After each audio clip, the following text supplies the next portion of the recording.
Olá pessoal, tudo bem? Meu nome é Edward, eu sou professor de Física e hoje a gente vai resolver a questão número 3 da prova do ITA de 2021, a segunda fase. Considere dois corpos celestes esféricos e uniformes de raios R1 e R2. Massas M1 e M2, cujos centros encontram-se inicialmente em repouso a uma distância R0. Devido à interação gravitacional mútua, os corpos iniciam um movimento de aproximação que dura até o choque entre eles. Determine as velocidades finais dos corpos na iminência da colisão, em função de g, R0, seus raios e suas massas. Pessoal, essa aqui é uma questão razoavelmente simples de gravitação, tá? Tenho certeza que se vocês estudaram aí para a prova do ITA, esse aqui foi um exemplo que vocês fizeram, até porque é uma questão que já caiu no ITA, que é o seguinte: você vai fazer a conservação da energia e também usar a conservação da quantidade de movimento. Então imagina aqui, um corpo de raio R1, o outro corpo de raio R2. Os seus centros inicialmente estão separados por uma distância R0. E aí quando eles se aproximarem, cada um vai ter andado uma certa distância, cada um vai ter uma velocidade, a gente vai chamar aqui a velocidade de V1 e V2. Eu coloquei arbitrariamente o corpo 1 maior que o corpo 2. Repara que por ele ser maior no sentido de mais massa, ele vai andar menos do que o corpo 2, tá certo?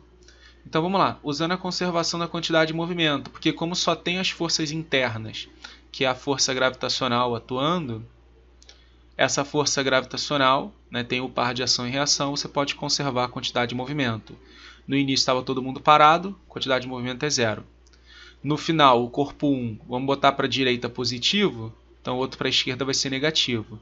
Então é M1V1 menos M2V2. E além disso, a gente pode fazer a conservação da energia. Então aqui é a conservação da quantidade de movimento e agora a conservação da energia. No início, você só tinha energia potencial gravitacional, porque eles estavam parados, Então é menos Gm1 vezes M2 dividido pela distância R0. No final, você ainda tem a energia potencial. Só que agora, pessoal, a distância entre esses caras, repara, daqui até aqui, é exatamente a distância entre os raios, que é R1 mais R2. Só que agora eles também têm velocidade, então vai ter energia cinética do primeiro, mv² sobre 2, mais energia cinética do segundo, mv² sobre 2. Percebam que fisicamente acabou o problema, tá? O que você vai fazer agora, por exemplo, se eu quiser achar o V1, eu vou isolar o V2 nessa equação, que é M1V1 sobre M2, e vou substituir esse valor aqui embaixo. E aí com isso a gente acha o valor de V1, depois volta e acha o valor de V2. Então vamos lá, vamos largar o braço agora, fazer conta. Eu vou passar esse cara aqui já para o outro lado, vou botar em evidência G, M1, M2, que multiplica 1 sobre R1 mais R2, menos 1 sobre R0. Isso é igual, bota o M1, V1 ao quadrado sobre 2, depois a gente bota em evidência, mais M2 sobre 2 vezes V2 ao quadrado, que é M1, V1 sobre M2. Aí tudo isso eu já vou botar ao quadrado aqui, tá? E aí por que eu vou fazer isso? Um M2 aqui já corta. E um M1 você já pode cortar também, M1 aparece aqui, aqui e aqui. Então o que sobrou? Passa esse 2 para lá multiplicando. Então vai ficar 2G M2, que multiplica, tira MMC aqui, Passa para cá, passa para cá. R0 menos R1 menos R2 sobre R0, R1 mais R2 é igual. Aqui sobrou um V1 ao quadrado, que eu vou botar em evidência, 1 mais M1 sobre M2. Beleza?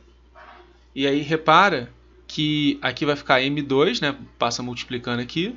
Então isso vai ficar V1 ao quadrado, M1 mais M2, que é a soma das massas, dividido por M2. Quando esse M2 passar para cá, vai ficar M2 ao quadrado. tá certo? Então, aí quando tirar a raiz quadrada, finalmente, quem vai ser a velocidade 1?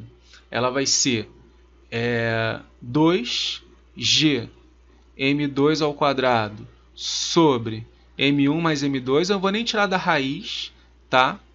Vezes R0 menos R1 menos R2 sobre R0, R1 mais R2. Acho que você já entendeu a ideia. E o V2 é só substituir, né? Faltou uma raiz quadrada. Vou ter aqui o elevado a meio para representar essa raiz quadrada. E aí quando você substituir o V2, a única diferença, pessoal, repara, todos os termos aqui, eles têm uma certa simetria. O R0, R1, R2, M1 mais M2. Então, quando você trocar o V2, a única coisa que vai mudar é que aqui em cima, em vez de ser M2 ao quadrado, vai ser M1. Sobre M1 mais M2, vezes o resto aí que sobrou, que é R0 menos R1 menos R2, sobre R0, R1 mais R2, tudo isso elevado a meio. Então está aqui a nossa resposta. Repara que assim como a questão número 2, ela não é uma questão difícil, mas é uma questão muito literal, né? Então tomar muito cuidado aí para não se embolar com as letras. Mas ainda assim, acho que é uma questão razoavelmente tranquila para que a gente possa resolver na hora da prova.